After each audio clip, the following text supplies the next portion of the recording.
Le journal des stratèges.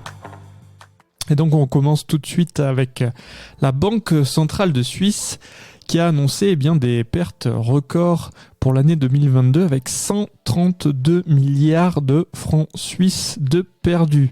Alors un an auparavant, on nous dit l'article de capital.fr, il y avait eu pourtant un bénéfice de 26,9 milliards de francs. Alors ça fait, si on passe ça en euros, 133 milliards de baisse et aux alentours de 27 milliards d'euros de gains l'année d'avant.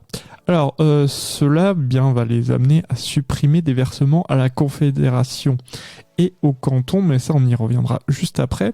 Alors la Banque nationale suisse, qui s'appuie sur un vaste portefeuille de placements, a donc subi une perte de 131 milliards de francs ou d'euros sur ses positions en monnaie étrangère notamment.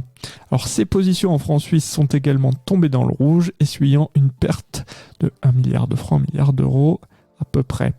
Alors ces résultats, il faut savoir qu'ils ne sont pas définitifs puisque ce sont une première estimation, puisque les résultats tomberont notamment le 6 mars.